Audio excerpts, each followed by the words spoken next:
Hey everybody, it's Christine here. I'm going to do my weekly wrap-up and my Friday reads. So this week, with my son, we read R.L. Stine's Claws from the Hall of Horrors Horrorland. And it was pretty good. Nice little twist at the end. It's about a boy and a girl who have to look after the neighbor's cat, and the cat gets out while they're gone. And there's a couple of little twists here and there, and it's funny. I think we gave it a 4. So then we started on book 2 in the Hall of Horrors. And yeah, Hall of Horrors. It's the Night of the Giant Everything by R.L. Stine. And so far we just started it 2 nights ago. So far all we've gotten into is that it's about a boy who likes to do magic tricks.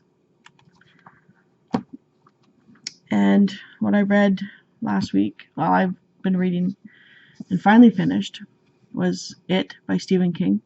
I gave this a 5. I love this book. It's very intense. It's about seven people, because you go back in time. But it's about 7 people who have to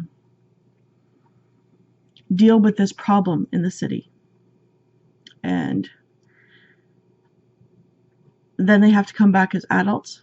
Again, I don't want to give too much away, but I would definitely not for kids or young adults. I think there's a couple of scenes in this book that are a little hard to deal with or read about.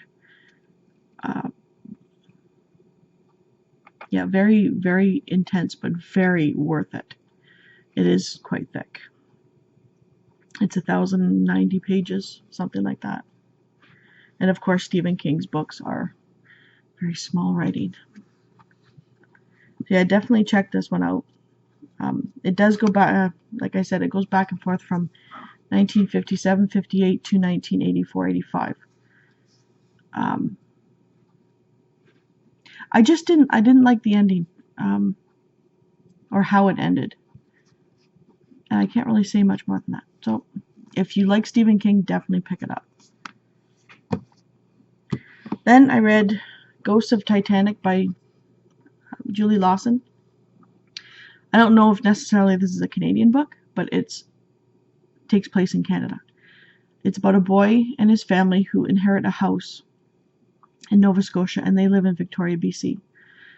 And they don't understand why they were left this house or who left it to them, because they have no idea who he is. It also has a little bit, I wouldn't say time travel in it, but they do go back in time when the Titanic sunk. And the man that gave them the house, he was working on the boat, the Mackie Bennett, collecting the bodies from the Titanic after it sunk. And I think that's about as far as I'm going to say. It's a really quick read. I needed something light after it. So yeah, they do go to Halifax. Well, Nova Scotia anyways. And do a lot of research. But the only drawback of this book is I felt it could have been longer. There's a couple of jumps in it that you kind of have to assume what happened instead of what might have happened. Yeah, it was good. I gave it, I think, a 4. And it's a middle grade book. Then these next 2 books, I'm going to be reading one story from each per day until Halloween or until the book's done. So I'm reading Fear. It's a collection of stories brought to you by R.L. Stine. He's got one story in here, but there's 13 authors in here. I'll go more into it when I'm finished reading it. And then, of course, I picked up 20th Century Ghosts by Joe Hill, Stephen King's son.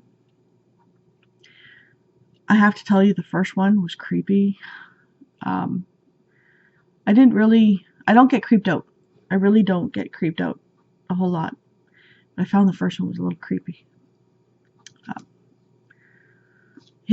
There's a few more stories in this book than the other book, but I'll just do one a day. And then now my current reading is, I started on book 3 of The Mortal Instruments, and that's City of Glass by Cassandra Clare. As you can see, I just started it. And I'm not going to say anything about it, because really, why should I? It's book 3. And finally, if I finish that book, I might pick up this one. I don't know. I might go to one of my other ones that were on my October TBR if I'm not up to this one, but again, R.L. Stine. I grew up reading Fear Street. I loved Fear Street. I didn't read any Goosebumps or anything because by then I was older when they came out, in case you didn't realize.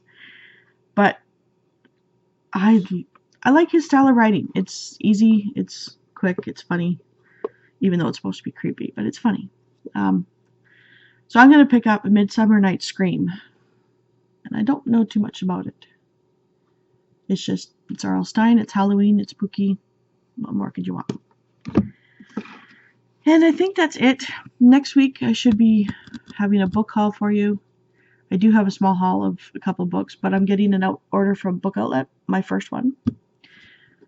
And I think that about wraps it up. So I hope everybody has a wonderful week, and I'll see you next week.